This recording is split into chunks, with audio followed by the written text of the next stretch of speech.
On est parti pour l'épisode 1532. Bienvenue à prendre votre café. J'espère que tout l'enregistrement va bien se passer ce matin. C'est pas évident. Je sais que ça ne vous intéresse pas de le savoir, mais je vous le partage quand même. Jimmy Kimmel qui est out. On se méfie des politiciens. Je peux donner le pourcentage. Les brevets sur l'Ozempic prend fin. Ça va nous coûter moins cher. Et en parlant d'Ozempic, une nouvelle pilule qu'on va pouvoir tout manger. Mais c'est en test. C'est en test. Let Them Theory. On va parler de ça. Hey, voyager de New York-Paris en première classe, c'est possible. Calme à l'enfant. Tabarnouche. Les élections municipales, il y a toutes sortes de slogans. J'en ai un, moi, si je me présentais. Denis Lévesque, c'était la vedette recherchée pour le 98.5. À la bourse, je vous parle du value investing. L'approche Livermore encore. Les taux d'intérêt, le Schiller ratio, l'Auto-Québec qui rapporte beaucoup. La vente de miroirs. En hausse.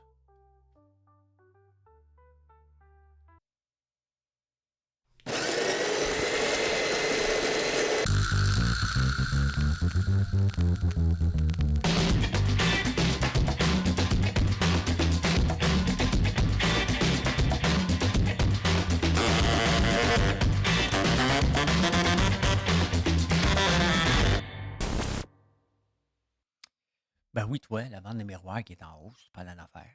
Moi, vous parler de ça. Moi, vous dire pourquoi. Ah, et c'est compliqué à enregistrer. J'ai acheté d'autres équipements là, pour être capable de fonctionner. L'affaire, c'est que tout fonctionne. C'est lorsque je l'enregistre sur le SSD, donc le USB stick, qui est peut-être pas assez puissant, puis des fois, il surchauffe. Donc, voilà pourquoi j'ai des problèmes à l'occasion. Jimmy Kimmel, qui est out quand même, c'est pas un petit nom. Il y avait un autre nom, là, Steve quelque chose, dans les late shows. Et là, tu sais, la liberté d'expression aux États-Unis est protégée à tout prix. On peut dire n'importe quoi. Est-ce qu'on peut dire vraiment n'importe quoi? Si, tu sais, ce qu'on ne sait pas, là, c'est peut-être le boss d'ABC qui a dit à Jimmy Kimmel, on arrête d'en parler de l'affaire Charlie Kirk. Et peut-être qu'il a décidé d'en parler. On ne sait pas tout derrière un congédiement, derrière tout ça. Là. Est-ce que c'est l'effet Trump ou à un moment donné, les réseaux veulent juste avoir la paix? On dit on n'en parle plus, puis ils décident d'en parler.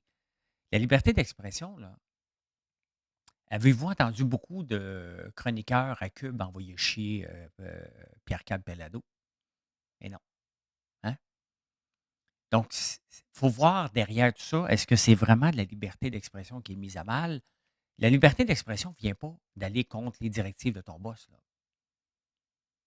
Vous le savez, là. Tu sais. Si tu m'envoies chier dans mon entreprise, là, tu dis les gaufres à François Lambert, les autres gaufres d'ailleurs sont meilleures que celles à François Lambert. Qu'est-ce que vous pensez qui va vous arriver si vous travaillez pour moi? C'est écrit ça sur les réseaux sociaux, mettons. Mes gaufres sont bonnes en maudit, là. Mais admettons, t'es cuit. Pas de la liberté d'expression. Ça se fait pas, là. Mais vous voyez, c'est peut-être ça qui se passe. On va le savoir éventuellement, mais à un moment donné, c'est sûr que là, il faut arrêter de rajouter de l'huile sur le feu, puis il n'y a personne qui va être pris dans un mouvement wokiste ou un autre mouvement de droite ou de gauche. Je comprends les réseaux d'envoyer une directive, peut-être. Hein.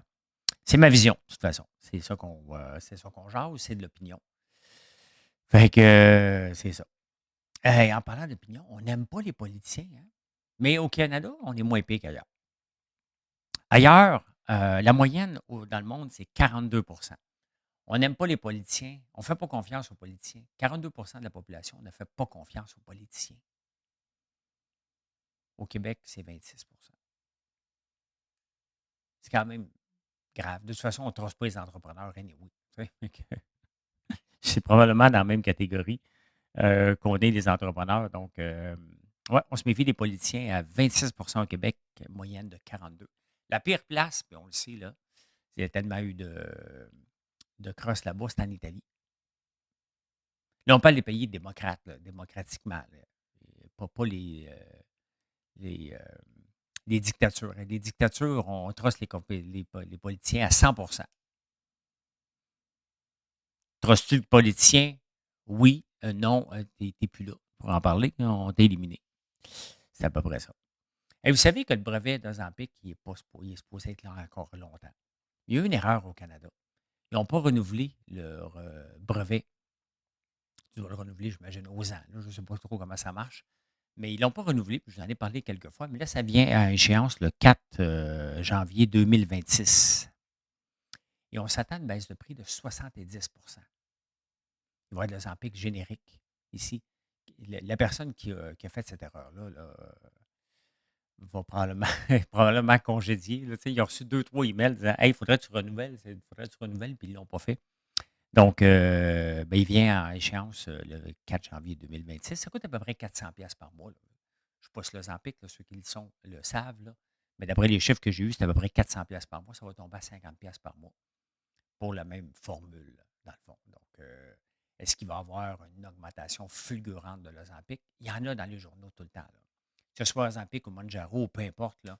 Serena Williams, qui vante les mérites de la perte de poids avec Ozempic, ben, ça dérange un peu les gens.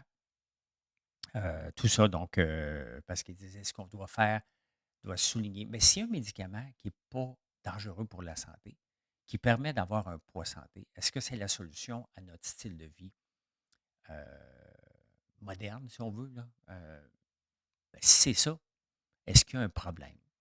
On a découvert la vitamine D qui était bonne pour la santé. Et si l'Ozempic et les autres variantes vont avec notre style de vie?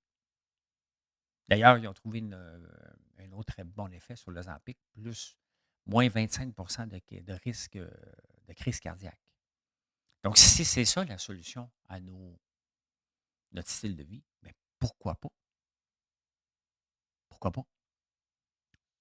Avec le mouvement Don't Die qui est de plus en plus populaire, hein, de Johnston et les Blue Zones, on veut vivre vieux, mais on veut vivre en santé, puis on veut manger des cornflakes le matin. C'est à peu près ça.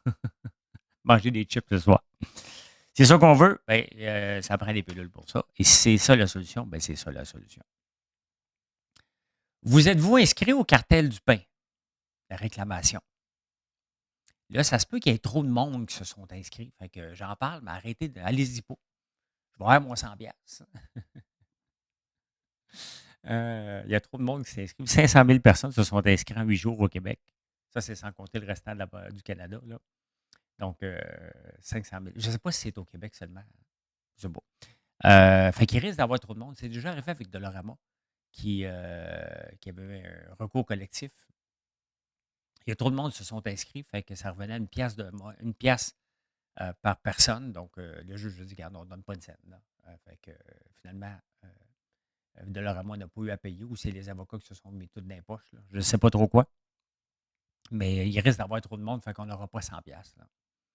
J'ai eu 126$ l'autre jour d'Apple pour l'Apple Care. Les prix. Merci beaucoup. On les prend. On s'inscrit, puis that's it. Hein? Le Let Them Theory, une des choses là, que j'applique sans le savoir, c'était le Let Them Theory qui est de plus en plus populaire. J'oublie le nom. Là, j'aurais dû le marquer de l'influenceuse ou de la madame qui a écrit le livre là-dessus et qui donne des conférences.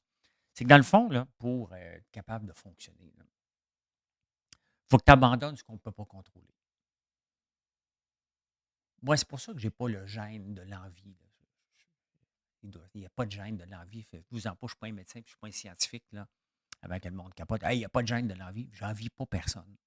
Je me lève le matin avec l'envie de réussir. Puis si je veux atteindre quelque chose, si je veux avoir quelque chose, puis les bébelles ne m'intéressent plus tellement, là, ce que je veux obtenir, c'est bien entendu un chiffre d'affaires qui augmente pour être capable de prendre de l'expansion, faire vivre la ferme, puis de prendre des parts de marché. Là. On a des très, très bons produits. Regardez d'ailleurs des bons produits. Je vais vous montrer ça tout de suite. Ah, je ne me gênerai pas. Je ne me gênerai pas parce que je fais des belles pubs de mieux en mieux avec l'intelligence artificielle. Je vais vous montrer ça. On s'en va sur la cam 4. On s'en va ici. Oups, non, non. On s'en va là. Non, c'est la 4 avec ça. Bon, parfait. Regardez la pub. Vous regarderez à la fin. Je ne sais pas ce qui s'est passé, là, mais voilà, c'est parti. C'est une pub sur mon huile de tournesol. Notre huile de tournesol oléique, récoltée dans nos champs, pressée à froid et ultra filtrée. C'est ma fierté, un produit local qui remplace l'huile d'olive. Je ne sais pas de où qui arrive ce monstre-là.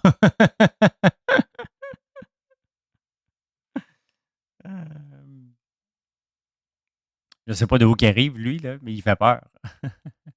La bouteille n'est pas pareille, mais quand même, ça me permet de faire de plus en plus des publicités sur mes produits. Euh, Idéalement, si je suis capable de parler, je pince un bouton, ça apparaît puis ça disparaît. C'est comme ça, hein. J'ai le droit de me faire des plugs et vous montrer qu'est-ce qu'on peut faire avec l'intelligence artificielle. Donc, là, moi, ce que je veux, bien entendu, c'est tous nos derniers produits. Bien, on le sait qu'on a des excellents produits. Il faut que je vous convainque de nous choisir. Ça, là, c'est ma job. Si je ne réussis pas aujourd'hui, je vais réussir demain, ou j'ai réussi hier. Donc, il y a des journées que ça va marcher, des journées que ça va être moins fonctionnel. Mais je n'ai pas le gène de l'envie, j'envie pas personne. Je me lève avec le désir et je suis capable d'éliminer beaucoup ce que je ne contrôle pas. Ne fais pas du sang de cochon avec ce que je ne contrôle pas. Je ne sais plus si cochon a le droit, parce que truand n'a pas le droit de le dire à l'école, là. Mais je ne m'en fais plus avec ça. Donc, le let them theory, c'est abandonner ce qu'on ne peut pas contrôler. Et si j'ai du succès dans la vie en général, c'est sans le savoir, j'applique cette théorie-là. Je m'en fous. Regardez les commentaires sur les réseaux sociaux, je m'en balance. Hier, j'ai appelé quelqu'un. Il avait fait un statut avec l'épicerie à 75$. Puis quand j'ai vu qu'il y avait une compagnie, je dis: non, toi, tu caves. Je l'ai appelé. Il dit: ben voyons donc, tu appelles le monde qui font des statuts. Je dis: toi, ouais. La police ne peut rien faire. Facebook ne fait rien. Fait que je m'en occupe. Il a pris. Il me suivait, mais il ne savait pas trop ce que je commandais, ce que je faisais. Je lui ai parlé pendant 20 minutes. Puis il a fait une commande. C'était pas le but qu'il fasse une commande. Mais je m'en suis occupé. Hey, ça vous tente-tu de voyager Montréal-New York? Ben, c'est pas possible pour nous autres, là. Avant, il y avait le Concorde qui faisait ça, mais il y a une compagnie qui s'appelle, bizarrement, ben, tiens, on va aller vous montrer encore cette espèce de monstre-là qui est apparu à la fin de la génération. C'est peurant. La compagnie, au lieu d'avoir sur un Airbus 321, au lieu d'avoir 160 sièges à peu près, donc un petit peu first class, un petit peu en arrière, ben, eux autres, ils ont pris une autre approche. Tout le monde, première classe. Airbus 321 Neo. Donc, tout le monde est une première classe. Il y a 76 places dans l'avion. Tu payes à peu près 2500$ par personne, puis tu t'en vas Montréal, New York, Paris, pour 2500 dollars à peu près. Pas pire, hein? Tout le monde est première classe. Bien, c'est pas fou. Tu sais, c'était ça avant. Euh, C'était pas mal ça avant, voyage en avion, hein? C'était pas mal la première classe pour tout le monde. Donc, 76 sièges, tout le monde est en première classe. Pas pire. Moi, je rêve encore, hein, de faire aller à Singapour, aller manger un chou farci chez Colette et prendre la super haute classe. Un jour, là, vous allez me le payer, même si ça coûte 20 000$. Là. Un jour. On va vous le montrer en plus. Mais pas de suite. Donnez-moi 5 ans. Là. Pas le temps. Pas le temps, je travaille. Je travaille. Ça va au Québec.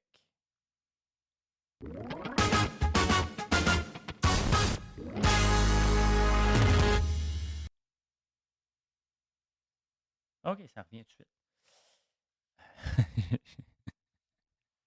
suite. J'en ai des cossins à faire. Hey, Karl Malenfant a finalement été parlé à la commission Galant. Il arrive avec ses lunettes de soleil. Il a tellement l'air cheapo, ce gars-là. Normalement, je ne fais pas des commentaires sur le look des gens, mais ça va avec tout le reste. Allô, dodo, loulou, des surnoms professionnels. J'ai hâte d'aller au party pyjama. Appelle-moi pour qu'on parle du contrat. Donc, toutes sortes de niaiseries dans l'email, sauf le contrat qui devrait être là parce qu'il ne veut pas en parler, il ne veut pas l'avoir par écrit. Il va falloir se poser des questions, là, sérieusement. Si la commission Galant ne se pose pas de questions sur ce qui se passe chez Hydro-Québec, il y a un problème. Parce que la plupart de ces gens-là viennent d'Hydro-Québec. Donc, vous pensez qu'ils ont fait différemment entre Hydro-Québec et la SAQ Clic? Absolument pas. Absolument pas. Il n'était pas professionnel. On lui a fait confiance. Il dit, ben non, c'est des relations amicales. Ouais, oui, c'est sûr qu'à la fin, quand ça fait 10 ans que tu travailles avec quelqu'un, mais là, de parler de loulou, pyjama, appelle-moi pour le contrat, ça fait flirt à côté dans le tapis. Là. Puis gardez tout content qu'il y ait un appartement fourni par la SAQ. Faut-tu être surpris? Quand on voit tout ça, là, quand on voit les gens se présenter qui n'ont aucune idée, qui ne prenaient aucun contrôle, tutelle, puis allez voir maintenant chez Hydro-Québec. La commission galant, pour moi, me dit qu'il faut aller voir ce qui se passe chez Hydro-Québec. C'est ça. Hey, les élections municipales, ça va être lancé bientôt. Fait que tenez-vous prêtes parce que les slogans vont sortir. En 2017, il y avait Valérie Plante qui était l'homme de la situation. Hein? Il y a Greg Sauvé qui avec courage pour Montréal. Hey, avec courage pour Montréal.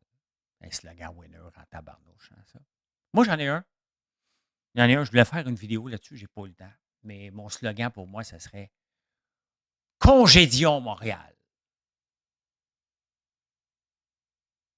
Je vous laisse réfléchir à ça.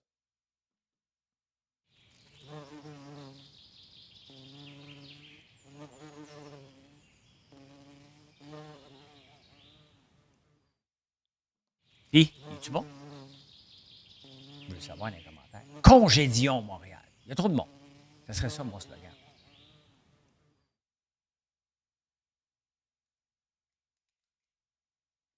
Les syndicaleux, ils capotent en ce moment. Là. Mais écoute, hey, si tu veux congédier Montréal, si embarque de riche.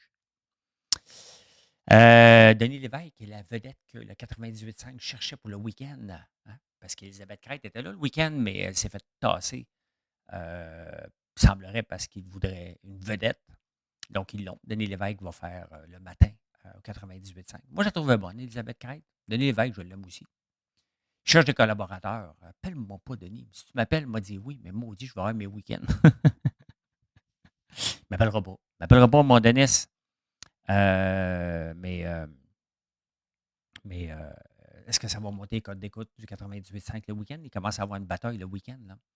Donc, dans le fond, ce qu'on voit, là, il n'y a pas de place pour beaucoup de nouveaux à radio. Hein? Tous des anciens. Regardez ce qui se passe à Cube, tous des anciens. Il n'y a pas de vedette montante. Là.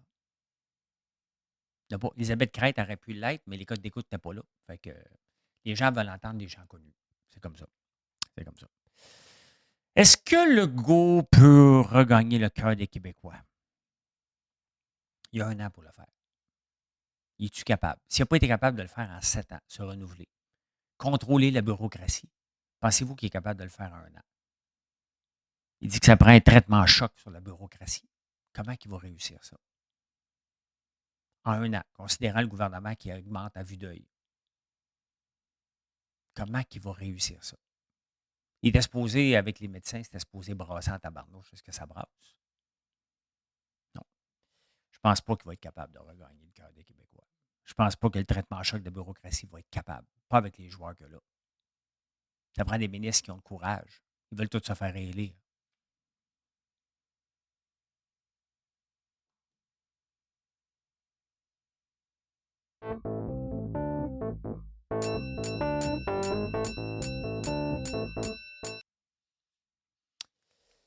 Ils veulent tous se faire élire. Fait que pas grand chance. Hein?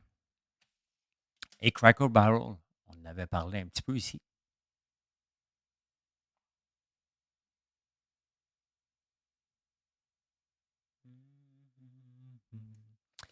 Ils descendent encore. Ils ont une prévision sur leurs chiffres maintenant. Catastrophique. Les gens, ils ont essayé d'être woke en changeant le logo du début, en le modernisant. Et ça ne prend pas grand-chose pour effriter la confiance des consommateurs. Hein. Tu sais, Coca-Cola avait essayé ça aussi avec avait changé la recette de Coca-Cola. Ça ne fait pas passer, ils sont venus au classique. Ça fait longtemps de ça. Là. Mais là, avec les réseaux sociaux, le mouvement woke ou anti-woke, tu marches sur une ligne très, très mince. C'est pour ça que les réseaux de télévision marchent sur une ligne mince en ce moment avec Charlie Kirk. Là. Mais regardez le résultat. Hein? Ça valait 76 piastres. 63 piastres le 27 août. Ça en vaut 49. C'est une méchante débarque. Puis ça en valait 76, 72 au mois de juillet. Et si on va plus loin, la même chose à peu près. Donc, le mouvement, le danger du mouvement wokiste, là, très, très, très dangereux pour les compagnies. Extrêmement dangereux. d'aller là. Ouais, toi. Mes lumières.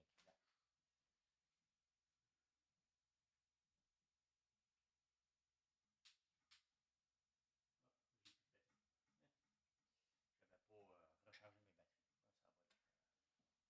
La luminosité va changer. C'est comme ça. Excusez-moi. Excusez-moi. Et l'Auto-Québec, une augmentation de plus de 10 et une augmentation dans les casinos de 18 Sincèrement, est-ce qu'on doit se réjouir de ça? Si les casinos avaient une augmentation parce que c'est des touristes qui viennent, on devrait applaudir puis d'ouvrir un paquet. Mais c'est des locaux. Les gens vont s'appauvrir. Là. Si l'Auto-Québec là, a des augmentations de revenus de 10 de profit, excusez, et de 18 dans les casinos, qu'est-ce que vous pensez que ça veut dire? C'est que les gens s'appauvrissent. Les gens vont dépenser en espérant être riches. Ça fait longtemps que je n'ai pas acheté d'Automax ou l'Auto 649. C'est pas des bonnes nouvelles. C'est pas des bonnes nouvelles quand on voit ça. C'est énorme, le 10 là. NVIDIA qui est banni en Chine. La Chine interdit aux compagnies d'acheter des puces NVIDIA. Ça, c'est d'être pris euh, dans une chicane de deux pays. Et le titre, je suis allé voir tantôt. Je m'attendais à ce que le titre, ben, il avait baissé un peu, là, mais je m'attendais à ce qu'il mange une volée un petit peu plus. Mais là, tu as une augmentation de 2,5 quand même. Hein? Mais si on regarde year to date, ben, il est encore très haut. Là. Nvidia est encore là.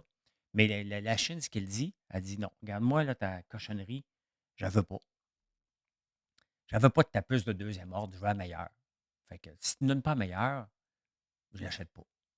Ce qui a 100 raison. Là. On fait une puce de moins de qualité pour les Chinois. Dans le libre marché, là. Il n'y a pas le choix, c'est Trump qui dit ça.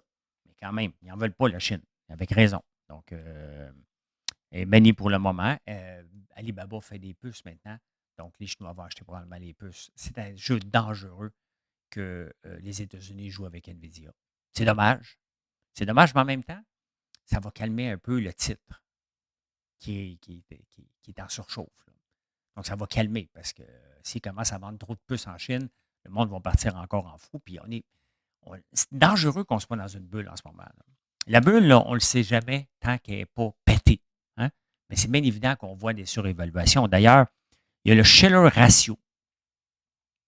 S-H-I-L-E-L-L-E-R, ça vous tente de lire là-dessus. J'ai découvert ça ce matin. C'est le prix de l'indice divisé par les bénéfices moyens sur 10 ans.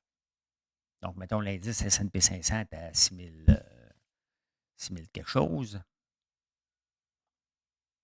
6 600. Donc, on prend 6 600, on regarde les bénéfices des entreprises, des 500 entreprises là-dedans depuis 10 ans, et on fait un calcul. Donc, ça ne se fait pas tous les matins. Là. Historiquement, le ratio est de 31. On est à 38. Le ratio court-bénéfice aussi, il est là, très élevé aussi. Donc, on est à 22 pour le ratio court-bénéfice, mais sur les 10 dernières années, on est à 38 versus 31. Donc, l'indice de ratio coût-bénéfice, normalement, devait être 17, on est à 23. Donc, on est très élevé. Est-ce que ça veut dire que le potentiel est immense ou ça veut dire, normalement, lorsque le Shiller ratio est aussi élevé que ça, de 38, c'est arrivé dans le passé, bien, ça se peut qu'on ait un lost decade. Est-ce que c'est possible encore en 2025 qu'on ait une décennie de perdu? Mais les pires décennies qu'on a eues de perdu, c'était 1929 à 1939. L'indice boursier avait perdu 61 Ça a pris 15 ans, 1929, que ça revienne. Quand même, hein? Et en 2000-2010, le rendement moyen était 0,09. 0,09. Donc, ça veut dire que si tu avais investi, on va aller voir si je l'ai, S&P. S&P. DCE. Donc, on va aller voir ça ici. Donc, mettons le 1er janvier. Je suis bien niaiseux. Je ne dis pas janvier. Janvier 2000.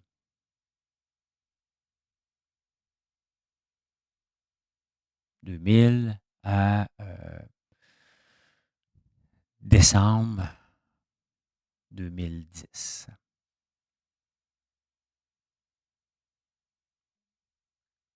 Donc, si on avait mis 10 000, on met 0, calculate. Tu aurais eu 10 591 entre janvier. Donc, excuse-moi, ça devrait être 2009 là, pour faire 10 ans. Là. Donc, calculate. Tu aurais perdu de l'argent, moins 3,17 Donc, 2000, de janvier 2000 à janvier 2010, dans le fond, on aurait perdu de l'argent en laissant ça à la bourse. Donc, c'est sur 10 ans. Donc, si au lieu de faire ça, on aurait mis sur 10 ans 1000 pièces par année, par mois. 1000 pièces par année, mettons, c'est combien? C'est pour l'équivalent à 700 pièces par mois, à peu près. Calculé. Tu aurais eu un rendement de 1,26 si tu l'avais mis par mois à la place. Mais on le voit, là, même en mettant des investissements chaque mois, au lieu de le mettre d'un seul coup en partant de 10 000, mais ton taux de rendement aurait été de 1,26. Est-ce qu'on peut avoir ça en 2025 à 2035, supposons? On ne se le souhaite pas. Ça veut dire qu'il y aurait eu un crash avant, puis ça prend 10, 12, 15 ans avant que ça revienne. C'est arrivé deux, trois fois. Une fois dans les années 70, 2000 à 2010 et 1929. Donc, toutes les fois, c'était des nouveaux produits. Dans les années 70, c'était le Polaroid, le Xerox. Donc, là, c'est des nouveaux produits AI. Il y a beaucoup de venues, beaucoup de hype par rapport à ça.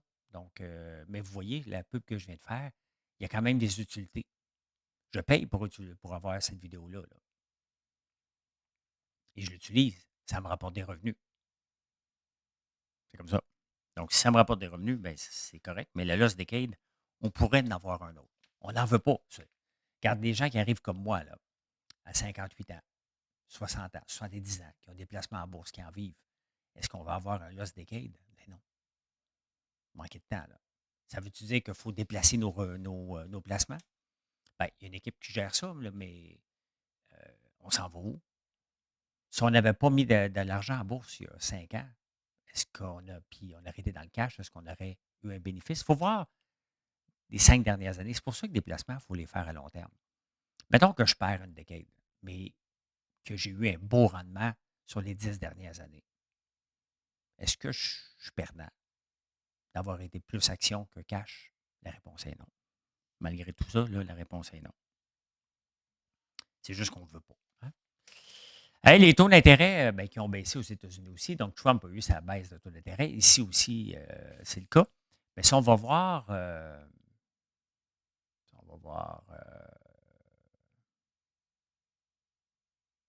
regardez, je vais juste revenir sur le Lost Decade.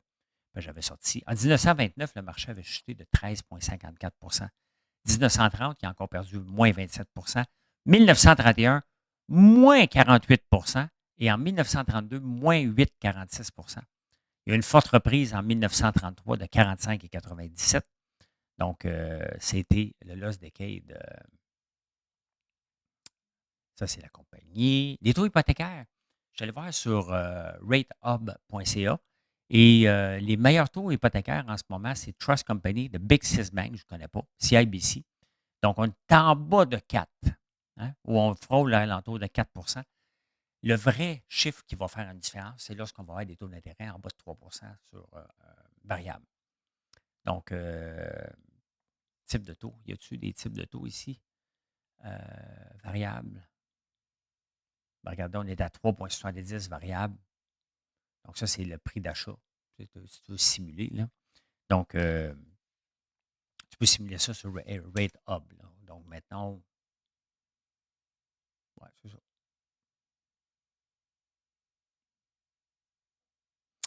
Donc, on approche du moment où ça va être intéressant, mais c'est 3. Le chiffre intéressant psychologiquement, parce que c'est ça qu'on a eu dans les dernières dans les dernières 10 ans, là, c'est à peu près ça qu'on a eu avant la remontée, là. Donc,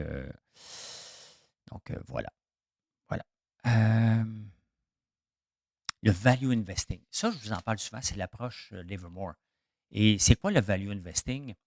Bien, le value investing ou investissement de valeur est une stratégie d'investissement qui consiste à acheter des actions dont le prix est inférieur à leur valeur intrinsèque réelle. Donc, c'est difficile à chercher, là, mais il y a des compagnies, des gens qui sont spécialisés là-dedans, là. C'est un peu l'approche que les gens qui gèrent mon argent prennent, hein.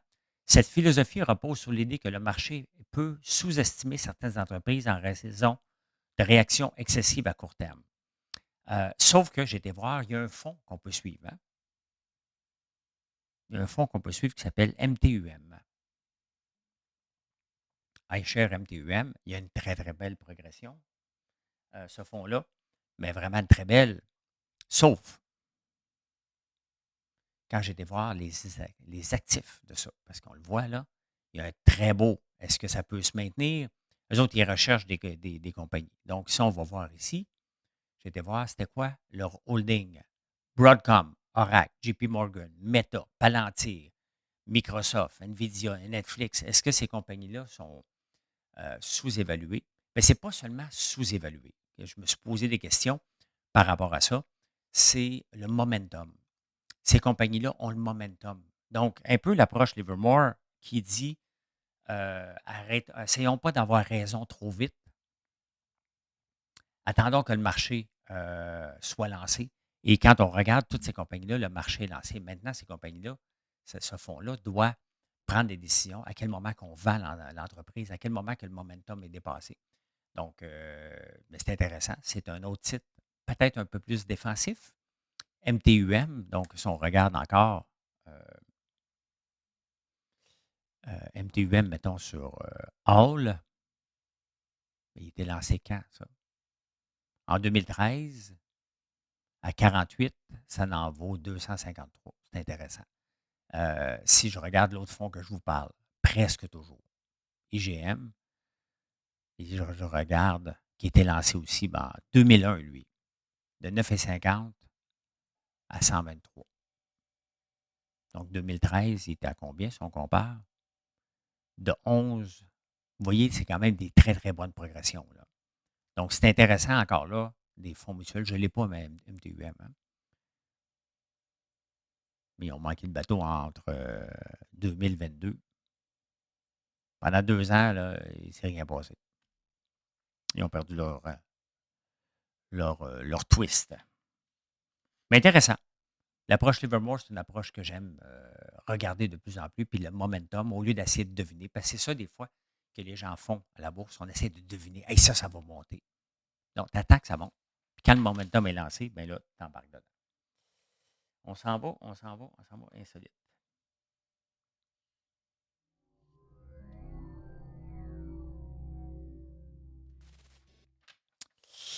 Insolite.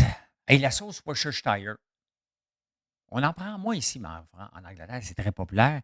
Savez-vous que ils ont fait comme un peu nous autres steak de patate, le pâté chinois, là, mais ils ont marqué sur la bouteille, en tout cas en Angleterre, que la vraie façon de l'utiliser, c'est le pain. Tu rajoutes la sauce, puis après ça, tu mets du fromage. Avez-vous déjà essayé ça, vous autres? Pain, sauce Worcestershire, fromage. J'ai hâte d'essayer ça. J'ai jamais essayé ça de ma vie. Je pensais même pas que ça marchait avec ça. Je pensais que ça marchait juste avec le bœuf. Ça n'a pas l'air. Ben, écoute, je reparle encore de l'effet Monjaro et Ozempic. Pourquoi? Parce que c'est ça mon image de thumbnail aujourd'hui. C'est que les gens se regardent dans le miroir. La hausse de vente de miroirs plein pied, les recherches Google de miroirs ont augmenté de 400 cette année. Quand tu es fier de ton corps, tu te regardes dans le miroir. Un peu comme quand on arrive du gym, là, on monte nos guns, là. Ben, c'est à peu près ça. J'ai déjà été gros. Ben, 200 livres au lieu de 170 actuels. Et je ne me regardais pas dans le miroir à ce moment-là. Les gens ne se regardent pas. Ils se voient, mais ne se regardent pas. Donc, l'augmentation, c'est tout le temps des effets collatérales, un peu comme quand le cannabis est devenu légal aux États-Unis. Il y a 2 compagnies qui en ont profité, McDonald's et Chipotle. Pourquoi? Les munchies, après que le buzz est passé, tu as faim, tu vas manger du junk food. C'est comme ça. Hey, ça, par contre, c'est intéressant. Retenez ce mot-là, le RES, RES-010.